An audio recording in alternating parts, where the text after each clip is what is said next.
Cerita pertama, kamera di kos belakang terminal. Aku tidak pernah percaya cerita aneh tentang kos-kosan. Menurutku, sebagian besar hanya kesalahpahaman atau pikiran yang terlalu lelah. Sampai aku pindah ke sebuah kos kecil di belakang terminal lama. Kos itu murah, lokasinya masuk gang sempit, dan bangunannya sudah berdiri lama. Tapi pemiliknya ramah, dan kamar yang kutempati terlihat normal. Ukurannya kecil, hanya cukup untuk kasur, lemari, meja, dan satu kamar mandi di dalam. Yang membuatku tertarik, kos itu katanya aman. Pemilik kos bilang, di sini ada kamera pengawas, jadi jarang ada kejadian. Aku mengangguk waktu itu, tidak terlalu memikirkannya. Hari-hari pertama berjalan biasa saja. Aku bekerja dari pagi sampai sore, pulang saat matahari hampir tenggelam. Malam hari kuhabiskan di kamar, menonton video atau tidur lebih awal. Suasana kos cenderung sepi, penghuni lain jarang terlihat, dan lorong kos selalu sunyi setelah jam 9 malam. Keanehan kecil mulai terasa di minggu kedua. Setiap kali aku pulang, aku merasa seperti ada yang memperhatikan dari arah atas lemari. Bukan perasaan takut yang tiba-tiba, lebih seperti rasa tidak nyaman yang tidak bisa dijelaskan. Aku mengira itu hanya karena lelah. Suatu malam saat sedang merapikan barang, aku menemukan sesuatu yang aneh. Di sudut atas dinding, tepat di antara lemari dan plafon, ada lubang kecil. Diameternya tidak lebih besar dari ujung jari. Awalnya kupikir bekas paku lama, tapi lubangnya terlalu rapi, dan posisinya mengarah tepat ke kasur. Aku berdiri cukup lama menatap lubang itu. Entah kenapa, dadaku terasa agak sesak. Aku menenangkan diriku. Bangunan lama, pikirku. Malam itu aku tidur dengan posisi membelakangi dinding tersebut. Keesokan harinya, aku bertanya pada penjaga kos yang sesekali datang membersihkan halaman. Aku menunjuk ke arah kamarku dan bertanya santai, "Pak, itu bekas apa ya? Lubang kecil di dinding?" Dia terdiam sebentar sebelum menjawab, "Oh, itu dulu katanya bekas kabel lama." Jawabannya cepat, terlalu cepat. Aku ingin bertanya lebih lanjut, tapi dia langsung beralih topik dan pergi menyapu halaman. Rasa tidak nyaman itu kembali. Beberapa hari berikutnya, hal-hal kecil mulai terasa janggal. Barang di mejaku kadang berpindah sedikit. Posisi kursi tidak selalu sama seperti terakhir kali kugunakan. Lampu kamar mandi pernah menyala sendiri saat aku pulang. Aku mulai mengunci pintu setiap masuk kamar, meskipun sebenarnya tidak pernah lupa sebelumnya. Suatu malam hujan turun deras. Suara terminal yang biasanya samar menjadi nyaris tidak terdengar. Kos terasa lebih sunyi dari biasanya. Sekitar pukul 11 malam, listrik tiba-tiba padam. Aku menyalakan lampu dari ponselku dan duduk di kasur, menunggu listrik kembali. Dalam gelap, aku tanpa sadar menatap ke arah lubang kecil di dinding itu. Dan untuk pertama kalinya, aku melihat sesuatu yang membuatku benar-benar berhenti bernapas. Ada pantulan cahaya kecil dari dalam lubang itu. Sangat samar, hanya sepersekian detik. Seperti lensa. Jantungku berdegup kencang. Aku berdiri, mendekat perlahan dan mengarahkan senter ponselku ke lubang tersebut. Tidak ada apa-apa, gelap, kosong. Mungkin hanya pantulan cahaya dari ponselku sendiri, pikirku. Aku mencoba mentertawakan diriku sendiri, tapi suaraku tidak keluar. Malam itu, aku tidur dengan lampu menyala. Besok paginya listrik sudah kembali normal. Aku memutuskan untuk memeriksa seluruh sudut kamar. Aku naik ke kursi dan meraba area lubang itu. Saat jariku menyentuh bagian dalam, aku merasakan sesuatu yang bukan tembok. Permukaannya dingin, halus. Aku langsung menarik tangan. Aku tidak berani membongkarnya sendiri. Aku memutuskan untuk melapor ke pemilik kos. Saat sore hari aku menemui beliau, wajahnya berubah ketika aku menyebut lubang itu. Dia tidak langsung menjawab, hanya diam lalu berkata pelan, "Nanti saya cek." Nada suaranya tidak terdengar terkejut, lebih seperti sudah tahu. Malam itu, aku duduk di kasur dengan tas sudah setengah berisi pakaian. Aku tidak tahu kenapa, tapi aku merasa malam itu bukan malam yang aman untuk tidur nyenyak. Sekitar pukul 2 dini hari, ponselku bergetar. Bukan pesan, Bukan panggilan, notifikasi dari aplikasi lama yang bahkan tidak pernah kupakai lagi. Sebuah aplikasi pemutar video. Judul filenya hanya satu baris. Kamar 3 malam. Aku tidak pernah merekam apapun. Dan aku tinggal di kamar nomor 3. Aku menatap layar ponsel cukup lama sebelum berani menyentuhnya. Notifikasi itu masih ada. File video dengan nama sederhana, tanpa tanggal, tanpa keterangan lain. Kamar 3 malam. Tanganku terasa dingin. Aku yakin tidak pernah merekam apapun. Ponselku jarang kugunakan untuk video, dan aplikasi itu bahkan sudah lama tidak kubuka. Aku duduk di kasur, mendengarkan suara hujan yang mulai reda di luar. Lorong kos sunyi. Tidak ada langkah kaki, tidak ada suara pintu. Akhirnya, aku menekan tombol putar. Layar menampilkan gambar gelap selama beberapa detik. Lalu perlahan, gambarnya menjadi jelas. Itu kamarku. Sudut pengambilan gambarnya tinggi, mengarah ke kasur. Persis dari arah lubang kecil di dinding. Aku menahan napas. Di video itu, aku terlihat masuk ke kamar, menaruh tas, lalu duduk di kasur. Gerakanku biasa, tidak ada yang aneh. Aku menonton diriku sendiri seolah melihat orang lain. Jam di pojok video menunjukkan waktu sekitar pukul 9 malam. Aku mempercepat sedikit. Video terus berjalan. Aku terlihat tidur, membalikkan badan, lalu diam. Lampu kamar menyala sepanjang waktu.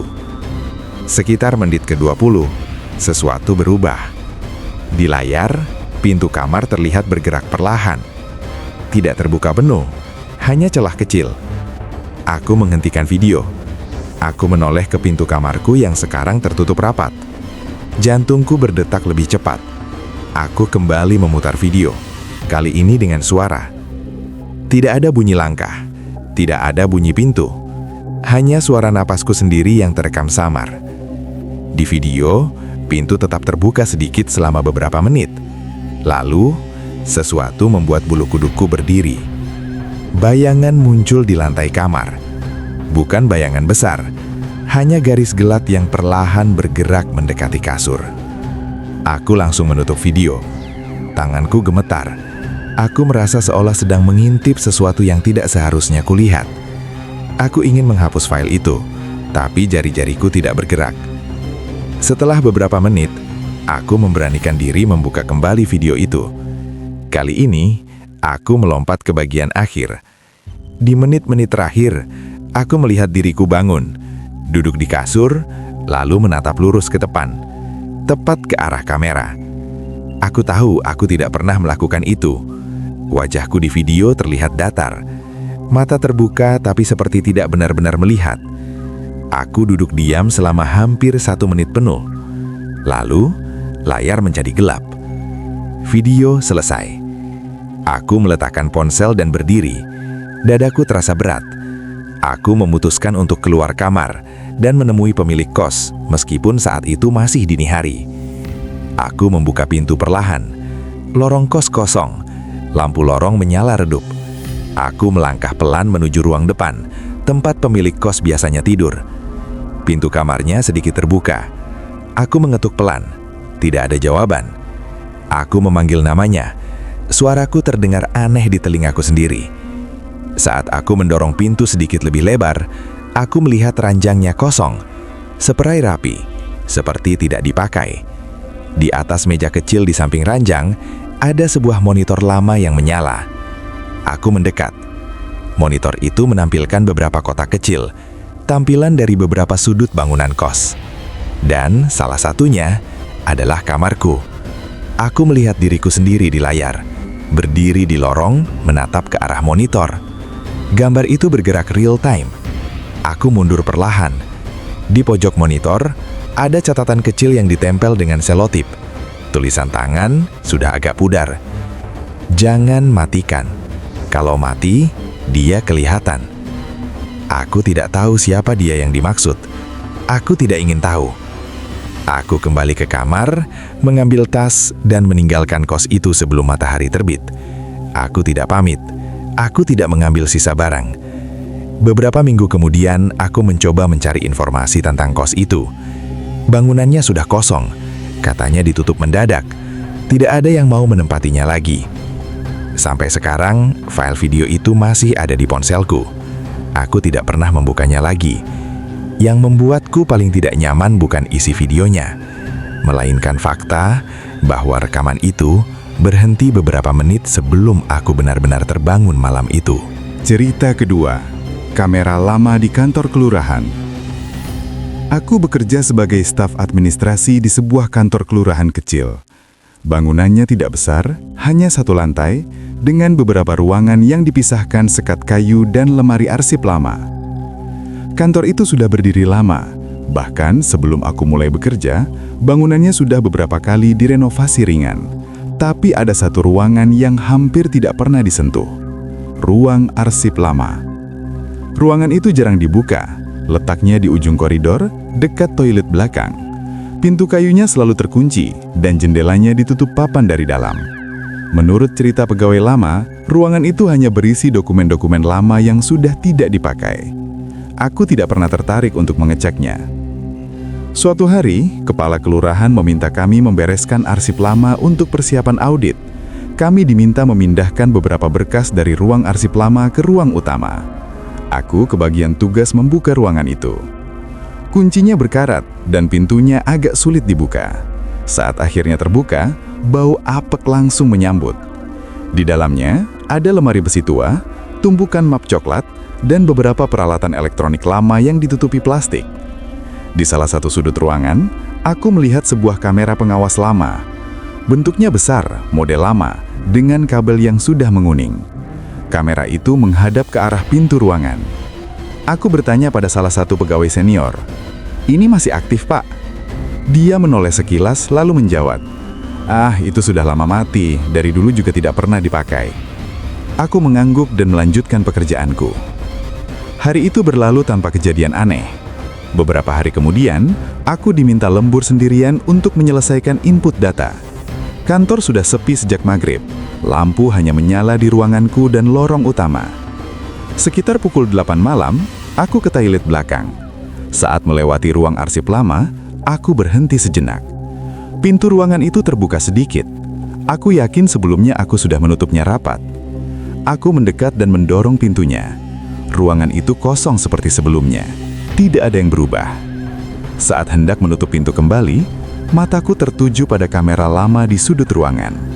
Lampu kecil di sisinya menyala redup. Aku berdiri mematung. Aku yakin kamera itu sebelumnya mati.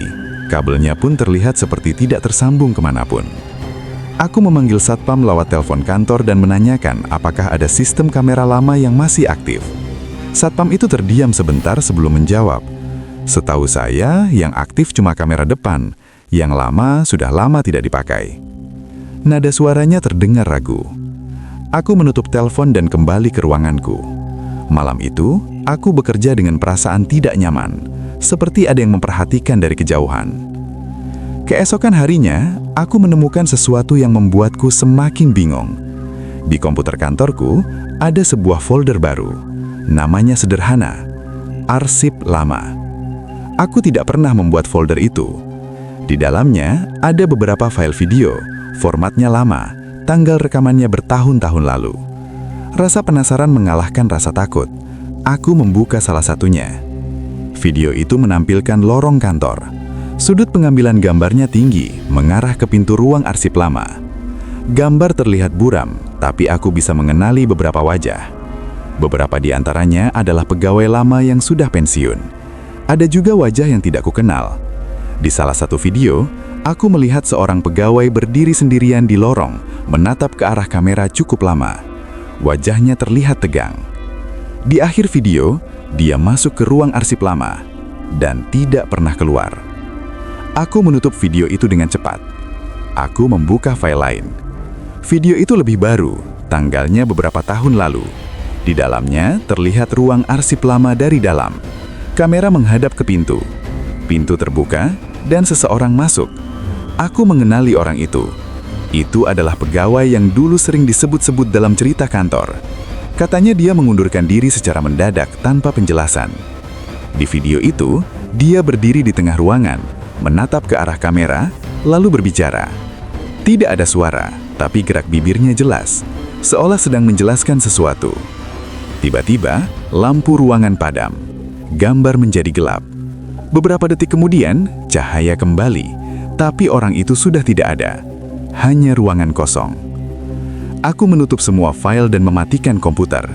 Saat aku berdiri untuk pulang, aku merasa lantai di belakangku bergetar pelan, seperti ada sesuatu yang bergerak di lorong. Aku menoleh. Di ujung lorong, pintu ruang arsip lama terbuka lebar, dan kamera lama di sudut ruangan itu menghadap lurus ke arahku. Aku berdiri di ujung lorong cukup lama tanpa bergerak. Lampu kantor menyala sebagian. Beberapa lampu berkedip pelan, membuat bayangan lemari arsip tampak memanjang di lantai. Ruang arsip lama terbuka lebar, dan kamera tua di sudut ruangan itu menghadap lurus ke arahku. Aku merasa seperti sedang berdiri di depan sesuatu yang sengaja menunggu. Aku menarik napas dalam-dalam dan melangkah mundur. Keinginanku hanya satu, pulang secepat mungkin. Aku tidak ingin tahu apapun lagi. Saat aku mengambil tas, komputer di mejaku tiba-tiba menyala sendiri. Layar yang sebelumnya hitam kini menampilkan folder arsip lama. Aku yakin sudah mematikan komputer itu. Satu file video terbuka dengan sendirinya. Judulnya sederhana, Lembur Terakhir. Aku berdiri terpaku. Tidak ada suara. Video itu hanya menampilkan ruang arsip lama dari sudut yang sama seperti sebelumnya. Jam di pojok layar menunjukkan waktu sekitar pukul 9 malam. Pintu ruangan terbuka dan seseorang masuk. Aku menatap layar tanpa berkepik. Di video itu, aku berjalan masuk ke ruang arsip lama, berdiri di tengah ruangan, lalu menoleh ke arah kamera. Wajahku terlihat tegang, seperti sedang berpikir keras. Aku yakin sepenuhnya, itu belum pernah terjadi. Video itu terus berjalan. Versi diriku di layar mulai membuka lemari arsip, satu persatu, seolah mencari sesuatu. Dia berhenti di satu lemari paling belakang, lalu menunduk cukup lama. Kemudian, dia menatap kamera lagi. Aku menutup layar komputer dengan kasar. Ruangan kembali sunyi. Aku tidak ingin menunggu lebih lama. Aku berjalan cepat menuju pintu depan kantor. Kunci sudah ada di tanganku. Saat hendak membuka pintu, aku mendengar suara dari arah belakang. Bukan suara langkah, bukan suara pintu. Lebih seperti suara gesekan lemari yang berat. Aku menoleh perlahan. Lorong masih kosong, tapi pintu ruang arsip lama kini tertutup setengah. Dari celahnya, cahaya lampu di dalam ruangan terlihat menyala. Aku tidak ingat menyalakan lampu itu. Aku hampir berlari meninggalkan kantor malam itu. Aku mengunci pintu depan dan tidak menoleh lagi. Perasaanku mengatakan bahwa jika aku menoleh, aku akan melihat sesuatu yang tidak bisa kulupakan. Keesokan harinya, aku datang lebih pagi dari biasanya. Aku ingin memastikan semuanya hanya akibat kelelahan. Tapi suasana kantor terasa berbeda. Beberapa pegawai terlihat berkumpul di ruang depan. Wajah mereka tegang. Kepala kelurahan berdiri di dekat pintu ruang arsip lama. Pintunya terbuka lebar. Di dalamnya, salah satu lemari arsip roboh. Isinya berserakan di lantai. Dokumen-dokumen lama tergeletak tidak beraturan. Kepala kelurahan memanggilku. Dengan suara pelan, dia bertanya, "Kamu lembur sampai malam kemarin?" Aku mengangguk ragu. Dia menatapku cukup lama sebelum berkata, "Di arsip lama, kami menemukan map ini." Dia menyerahkan sebuah map coklat tua. Di bagian depannya tertulis namaku, tulisan tangan, pudar. Tanganku gemetar saat membukanya. Di dalamnya ada salinan dokumen pribadiku, fotokopi KTP, formulir lamaran kerja, bahkan surat peringatan yang belum pernah kuterima. Semua bertanggal beberapa tahun ke depan. Aku mengangkat wajahku. Kepala kelurahan berkata pelan, "Map seperti ini dulu juga pernah ditemukan." Aku bertanya dengan suara hampir tidak terdengar, "Milik siapa?" Dia menghela napas. Pegawai-pegawai yang tidak pernah benar-benar keluar. Hari itu, ruang arsip lama disegel, kamera tua dilepas dan dibawa entah kemana. Folder arsip lama menghilang dari komputer. Beberapa minggu kemudian, aku mengajukan pindah tugas. Permintaanku dikabulkan tanpa banyak pertanyaan. Sekarang, setiap kali aku bekerja lembur di kantor baru, aku selalu memastikan satu hal sebelum pulang. Aku memastikan tidak ada kamera lama yang menghadap ke arah mejaku. Karena aku tahu, beberapa arsip tidak dibuat untuk disimpan, melainkan untuk menunggu. Cerita ketiga, kamera rusak di rumah keluarga. Rumah orang tuaku bukan rumah besar. Bangunannya sederhana, satu lantai, dengan halaman kecil dan pagar besi yang sudah mulai berkarat. Aku tumbuh di rumah itu sejak kecil, dan tidak pernah berasa ada yang aneh. Sampai aku pulang setelah bertahun-tahun merantau. Orang tuaku sudah jarang di rumah. Ayah sering keluar kota. Ibu lebih sering menginap di rumah saudaranya. Rumah itu lebih banyak kosong daripada berpenghuni. Aku pulang karena diminta menjaga rumah selama beberapa minggu. Hari pertama berjalan biasa saja. Aku membersihkan beberapa ruangan, membuka jendela yang lama tertutup, dan menata ulang perabotan. Saat membersihkan gudang kecil di belakang rumah, aku menemukan sebuah kotak kardus tua. Di dalamnya ada kamera video lama. Bentuknya besar, berat, dan terlihat sudah lama tidak dipakai. Kabelnya kusut dan beberapa bagiannya retak. Aku mengenali kamera itu. Itu kamera keluarga. Dulu, ayah sering memakainya untuk merekam acara keluarga. Tapi kamera itu sudah rusak sejak lama. Setidaknya itulah yang selalu dikatakan ayah. Aku membawa kamera itu ke ruang tengah dan meletakkannya di meja. Saat kugerakkan, terdengar bunyi sesuatu bergeser di dalamnya, seperti kaset yang belum dilepas. Aku membuka penutupnya. Di dalamnya masih ada satu kaset. Labelnya sudah pudar, tapi aku masih bisa membaca tulisan tangan yang samar. Rumah, malam. Aku tidak ingat pernah ada rekaman dengan judul itu. Rasa penasaran muncul. Aku mencari pemutar kaset lama di gudang.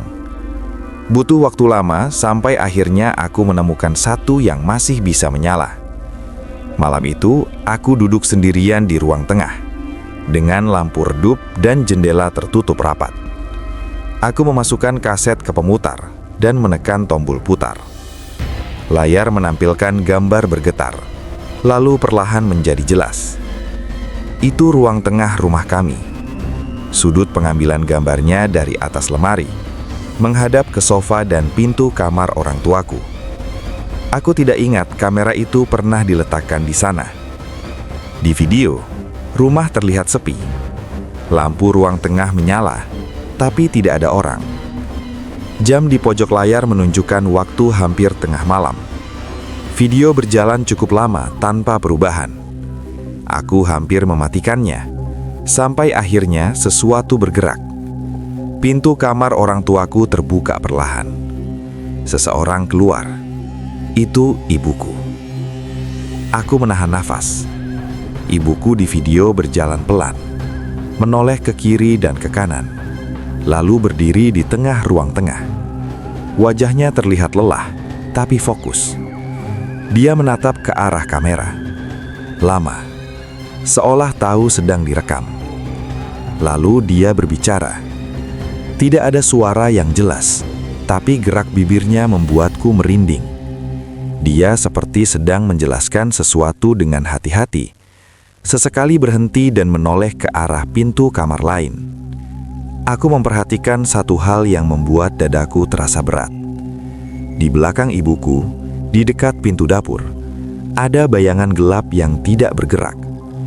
Bentuknya samar, seperti seseorang berdiri diam di tempat yang terlalu gelap. Aku mendekat ke layar. Bayangan itu tidak berubah posisi, meskipun cahaya di ruangan berubah sedikit. Video tiba-tiba berhenti. Layar menjadi hitam.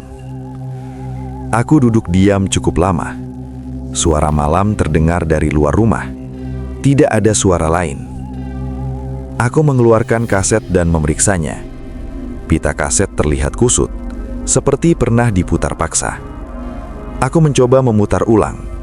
Kali ini videonya berbeda. Rekaman menunjukkan sudut lain rumah. Lorong menuju kamar-kamar. Kamera seolah dipindahkan. Di video itu terlihat aku. Masih kecil. Aku berdiri di lorong memegang sesuatu di tanganku. Wajahku terlihat bingung, seperti baru terbangun dari tidur. Di belakangku, pintu kamar terbuka, dan ada seseorang berdiri di sana. Wajahnya tidak terlihat jelas, tapi posturnya terlalu tinggi untuk anak kecil, dan terlalu diam untuk orang dewasa yang kukenal. Aku langsung menghentikan video. Nafas terasa pendek. Aku merasa rumah itu tiba-tiba menjadi asing. Malam itu, aku tidak tidur di kamar lamaku. Aku memilih tidur di ruang tengah, dengan semua lampu menyala. Sebelum tidur, aku memindahkan kamera itu ke dalam lemari dan menguncinya. Aku tidak tahu kenapa, tapi aku yakin satu hal. Kamera itu tidak rusak, hanya disimpan. Dan ada alasan mengapa kaset itu tidak pernah diputar lagi. Aku terbangun sebelum subuh dengan perasaan tidak tenang. Rumah masih sunyi, lampu ruang tengah menyala, dan bayangannya membuat sudut-sudut rumah terlihat lebih sempit dari biasanya. Aku duduk di sofa, memandangi lemari tempat kamera itu kusimpan. Aku berusaha meyakinkan diri bahwa semua itu hanya rekaman lama, potongan memori yang tidak lengkap. Mungkin sudut kamera yang menipu mata. Mungkin aku terlalu lelah. Tapi semakin aku mencoba mengabaikannya, semakin jelas rasa bahwa ada sesuatu yang belum selesai. Pagi itu, aku menelpon ibuku. Aku bertanya pelan, seolah takut didengar orang lain. "Bu, dulu kamera keluarga itu kenapa disimpan?" Di seberang sana, ibu terdiam cukup lama. Lalu dia menjawab dengan nada yang sangat hati-hati. "Kameranya sudah tidak bagus, sudah lama." Aku hampir mengakhiri pembicaraan, tapi aku memberanikan diri bertanya lagi. "Kasetnya juga?" Diam lagi. Suara ibu terdengar lebih pelan saat dia berkata, "Ada hal-hal di rumah itu yang tidak perlu diingat terus." Aku tidak memaksa, tapi jawabannya justru membuatku semakin yakin bahwa rekaman itu bukan kebetulan. Siang hari, aku membereskan kamar lamaku. Di laci meja belajar, aku menemukan buku catatan kecil yang sudah menguning. Itu buku tulisku saat masih SD. Aku membukanya secara acak. Di salah satu halaman, ada gambar rumah kami. Digambar sederhana dengan krayon. Di sudut halaman, ada coretan tulisan anak-anak. "Jangan buka lemari malam-malam." Tulisan itu milikku. Aku tidak ingat pernah menulisnya. Menjelang malam, hujan turun pelan. Suara air di atap membuat rumah terasa lebih tertutup. Aku mencoba mengalihkan pikiran dengan menonton televisi, tapi mataku terus melirik ke arah lemari. Akhirnya, aku membuka lemari itu. Kamera masih di sana. Kaset masih terpasang. Aku berdiri cukup lama sebelum akhirnya mengeluarkannya lagi. Tanganku gemetar saat menyalakan pemutar kaset. Aku berkata pelan pada diriku sendiri, hanya sampai habis. Rekaman kali ini melanjutkan bagian yang terputus sebelumnya. Lorong rumah terlihat kosong. Kamera diam, seolah diletakkan di tempat tinggi. Lalu pintu kamar terbuka, dan aku kecil keluar lagi. Aku memperhatikan lebih saksama. Aku kecil berjalan pelan, lalu berhenti di depan lemari yang sama tempat kamera disimpan sekarang. Aku menatap lemari itu lama sekali. Dari arah dapur, bayangan gelap itu muncul perlahan. Tidak mendekat, hanya berdiri di ambang cahaya. Ibuku masuk ke dalam frame. Dia berjongkok di depanku, memegang bahuku, dan berbicara pelan. Gerak bibirnya jelas sekarang. "Adik, jangan cerita ke siapa-siapa," katanya. Aku kecil mengangguk. Ibuku berdiri dan menatap ke arah kamera. Tatapannya bukan marah, bukan takut. Lebih seperti seseorang yang sudah membuat keputusan berat. Dia mendekat ke kamera. Gambar bergetar, lalu kamera dimatikan. Rekaman selesai. Aku duduk diam cukup lama. Tidak ada kejutan besar. Tidak ada penjelasan jelas. Hanya potongan kecil dari sesuatu yang sengaja ditutup rapat. Malam itu, aku memutuskan untuk melakukan satu hal. Aku mengeluarkan kaset dari kamera, membungkusnya dengan kain, dan menyimpannya kembali di gudang. Aku tidak membuangnya. Aku juga tidak membakarnya. Aku mengerti sekarang. Beberapa hal tidak disimpan karena rusak, tapi karena terlalu sulit dijelaskan. Beberapa rekaman tidak dihapus, hanya dijauhkan. Keesokan paginya, aku meninggalkan rumah itu. Sebelum pergi, aku menoleh sekali lagi ke arah lemari di ruang tengah. Aku merasa ada sesuatu yang memperhatikanku, bukan dengan niat buruk, tapi dengan keheningan yang sudah terlalu lama tinggal. Aku menutup pintu rumah perlahan, dan sejak hari itu, aku tidak pernah lagi bertanya tentang kamera keluarga. Cerita keempat, kamera pengawas di warung kecil. Warung itu tidak besar, hanya bangunan sederhana di pinggir jalan kampung, menjual kebutuhan sehari-hari.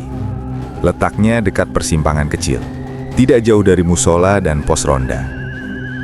Aku mengelola warung itu sementara, menggantikan pamanku yang sedang sakit. Tugasku sederhana, buka pagi, tutup malam, dan memastikan warung tetap rapi. Pamanku berpesan satu hal sebelum pergi ke rumah sakit. Kalau malam, tutup sebelum jam 10, jangan begadang. Atu mengangguk, meski tidak benar-benar mengerti alasannya. Di sudut warung ada satu kamera pengawas lama. Modelnya sederhana, terhubung ke monitor kecil di rak belakang. Menurut pamanku, kamera itu sering bermasalah. Gambarnya kadang hilang, kadang kembali sendiri. Hari-hari pertama berjalan normal. Pelanggan datang dan pergi. Anak-anak membeli jajanan sore. Ibu-ibu berbelanja. Dan sesekali ada orang luar kampung yang mampir. Keanehan kecil mulai terasa di malam ketiga. Sekitar pukul 8:30, saat warung mulai sepi, aku melihat monitor kamera menyala sendiri. Padahal sebelumnya mati. Di layar, terlihat bagian depan warung. Pintu terbuka, lampu menyala, dan aku berdiri di balik etalase. Semuanya terlihat normal. Tapi ada satu hal yang aneh. Di sudut layar, dekat rak minuman, terlihat bayangan seseorang berdiri. Tidak bergerak, seperti pelanggan yang menunggu. Aku menoleh ke arah rak itu secara langsung. Tidak ada siapapun. Aku kembali melihat monitor. Bayangan itu masih ada. Aku mengira mungkin pantulan cahaya. Aku mematikan monitor dan melanjutkan merapikan barang. Malam berikutnya, kejadian serupa terulang. Monitor menyala sendiri. Bayangan itu muncul lagi. Kali ini lebih dekat ke meja kasir. Bentuknya masih samar, tapi posisinya jelas berubah. Aku mulai tidak nyaman. Aku bertanya pada tetangga warung tentang kamera itu. Salah satu bapak di pos ronda hanya berkata singkat, "Dulu, kamera itu dipasang karena pernah ada kejadian." Aku bertanya, kejadian apa? Dia tidak menjawab, hanya mengalihkan pembicaraan. Malam ke-6, aku pulang sedikit lebih lambat, hampir jam 10. Jalanan sudah sepi. Warung tinggal aku sendiri. Saat hendak menutup rolling door, monitor kamera kembali menyala. Kali ini, gambarnya berbeda. Yang terlihat di layar bukan bagian depan warung, melainkan bagian dalam dari sudut yang lebih tinggi. Aku melihat diriku sendiri. Aku berdiri di dekat pintu, memegang rolling door, siap menutup. Di belakangku, di area rak beras, ada seseorang berdiri sangat dekat. Aku berbalik cepat. Tidak ada siapapun. Aku menelan ludah dan kembali menatap monitor. Versi diriku di layar berhenti bergerak. Dia berdiri diam, seperti mendengarkan sesuatu. Lalu dia menoleh ke arah kamera. Tatapannya tepat ke arahku. Aku mematikan monitor dengan kasar. Tanganku gemetar. Aku menutup warung secepat mungkin dan pulang tanpa menoleh ke belakang. Malam itu aku sulit tidur. Aku teringat pesan pamanku. Tutup sebelum jam 10. Keesokan paginya, aku datang lebih awal ke warung. Aku berniat mematikan kamera itu untuk selamanya. Saat aku menyalakan monitor, satu file rekaman muncul otomatis. Judulnya sederhana, Malam Persimpangan. Aku belum berani membukanya, karena aku sadar satu hal. Kamera itu bukan merekam untuk keamanan. Kamera itu merekam untuk mengingat. Aku membuka warung pagi itu dengan perasaan tidak tenang. Udara masih dingin, jalanan kampung belum ramai. Monitor kamera di rak belakang masih mati. Tapi aku tahu, cepat atau lambat, layar itu akan menyala sendiri. Aku menunggu sampai siang. Tidak terjadi apa-apa. Sore hari, pamanku menelpon dari rumah sakit. Suaranya terdengar lemah, tapi jelas. "Ada yang aneh nggak di warung?" tanyanya. Aku ragu untuk menjawab, tapi akhirnya aku berkata jujur. Tentang kamera, tentang bayangan, tentang rekaman yang muncul sendiri. Pamanku tidak langsung menjawab. Lalu dia berkata pelan, "Kamu sudah lihat rekaman Malam Persimpangan?" Aku bertanya, "Itu apa?" Dia menarik nafas panjang. "Dulu sebelum warung itu punya kamera, ada kejadian di situ. Persimpangan depan warung sering jadi tempat orang berhenti malam-malam. Ada yang tidak pernah benar-benar pulang." Aku tidak bertanya lebih jauh. Ada nada di suaranya yang membuatku tahu, sebagian cerita memang tidak ingin dibuka. Malam itu, aku menutup warung tepat sebelum jam 10. Tapi aku tidak langsung pulang. Aku kembali masuk ke dalam dan menyalakan monitor kamera. File itu muncul lagi. Malam Persimpangan. Aku menekan tombol putar. Rekaman dimulai dengan gambar depan warung. Jam di pojok layar menunjukkan pukul 21.57. Lampu jalan menyala redup. Tidak ada orang lewat. Beberapa menit berlalu. Lalu seseorang muncul dari arah persimpangan. Dia berjalan pelan, berhenti tepat di depan warung, lalu menoleh ke arah kamera. Wajahnya tidak jelas, seperti tertutup bayangan lampu. Dia berdiri di sana cukup lama. Kemudian rekaman berpindah sudut. Kali ini kamera menampilkan bagian dalam warung. Aku melihat diriku sendiri sedang merapikan rak. Aku tidak menoleh ke pintu. Aku tidak menyadari apapun. Di belakangku, pintu warung terbuka. Seseorang masuk. Langkahnya tidak terdengar. Di video, sosok itu berdiri beberapa langkah di belakangku, terlalu dekat untuk tidak kusadari. Tapi aku tetap melanjutkan pekerjaanku. Aku menonton dengan nafas tertahan. Sosok itu tidak melakukan apa-apa. Dia hanya berdiri. Lalu di menit terakhir rekaman, dia menoleh ke arah kamera. Dan untuk pertama kalinya, aku bisa melihat wajahnya dengan cukup jelas. Itu wajah seseorang yang terlihat lelah. Bukan marah, bukan menakutkan. Lebih seperti orang yang tersesat dan tidak tahu harus kemana. Rekaman berhenti. Layar monitor menjadi hitam. Aku duduk lama di lantai warung. Tidak ada rasa panik seperti sebelumnya. Hanya perasaan berat, seperti memahami sesuatu yang tidak bisa diperbaiki. Aku teringat kata-kata pamanku. Kamera itu bukan untuk keamanan. Kamera itu dipasang agar tidak ada yang dilupakan. Beberapa hari kemudian, pamanku dipindahkan ke rumah saudaraku. Warung ditutup sementara. Kamera dilepas dan disimpan. Sekarang, setiap kali aku melewati persimpangan itu di malam hari, aku selalu melihat orang-orang berhenti sejenak, menoleh ke arah warung yang sudah gelap, lalu melanjutkan jalan. Mungkin mereka hanya memastikan arah, atau mungkin mereka menunggu untuk diingat. Sejak mengelola warung itu, aku belajar satu hal. Tidak semua yang terekam ingin ditemukan. Dan tidak semua kamera dibuat untuk melihat masa depan. Sebagian hanya merekam agar sesuatu tidak benar-benar hilang.